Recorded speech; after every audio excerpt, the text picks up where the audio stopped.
One of our officers was dispatched to a motel room for a woman who was having some emotional issues inside. The motel staff wanted her to be removed from the room. So he arrived, found her to be pretending to sleep on the bed. She immediately becomes emotional, stands up on the bed, starts jumping up and down, acting like she's going to throw the remote control at him. The officer deployed his BolaWrap, got a successful torso wrap with one arm, which immediately stunned her, de-escalated the situation. She's looking down at the device on her, trying to figure out exactly what it is. In fact, asked the officer, what it was. He was then able to get her onto the bed, and then eventually get her into custody. So, it did exactly what we believed it would do. Neither had any injuries, a minimal amount of force. The officer kept her held down on the bed until a second officer got there. They got her handcuffed without any issues. We got a group of our supervisors and officers together and said, what do you think? Is this device worth doing? And each one of them said, this is something that I want to carry on our belt. So we, made the purchase, bought enough wraps to outfit our patrol division when they're out on the street. And they like having an extra tool on their belt. We've circulated this video throughout the department so everybody can see how it actually worked in the field. And the feedback we're getting from our rank and file is that this is a device they want to use and an option they want to have. We had a great day here with the training staff from WRAP.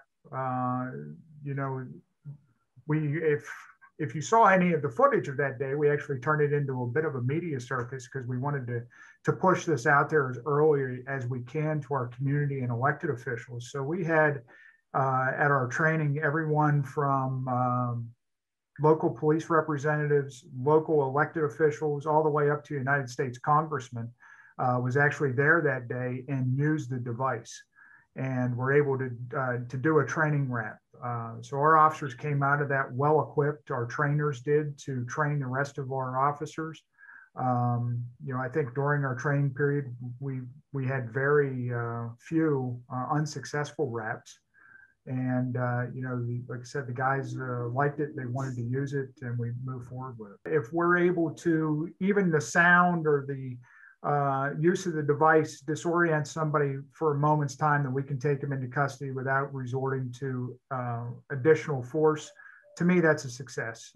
If we're able, in this case, it immediately took the person from a very, very agitated state down to where she's questioning what struck her. And that gave the officer more than enough time to get in, give her additional commands, get her down onto the bed. We didn't have to use any of the other devices, or weapons that we used. We didn't have to pepper spray her. Wasn't a pain compliance situation. And, success is not getting an officer hurt and not getting a suspect hurt, and everybody going to where they need to be. We don't carry tasers. This is our first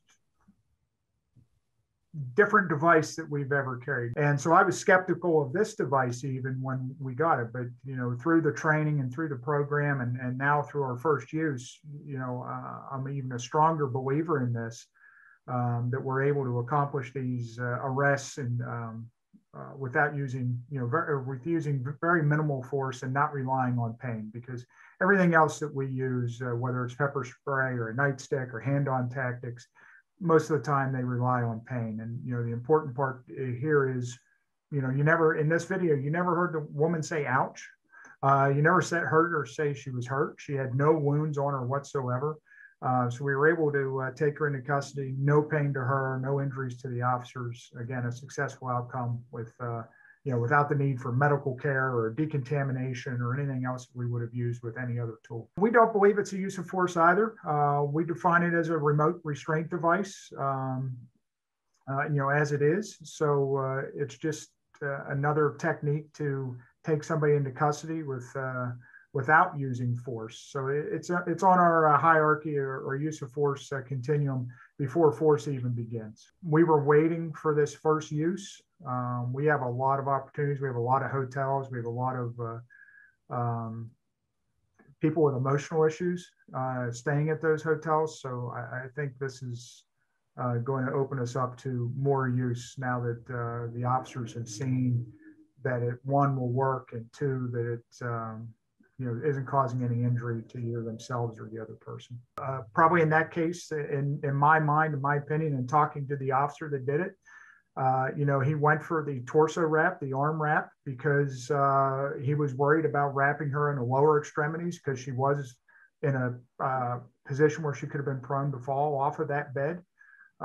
So I think he made good decisions all around, and we had a successful outcome, and that's all that really matters. I think the shock and awe of it, and the sound, and in this case, when you watch the full video, you can see that she's really hyped up. We deploy the BolaWrap. She calms down. She's looking down at it. She's trying to figure out what it is. She doesn't stay that way long.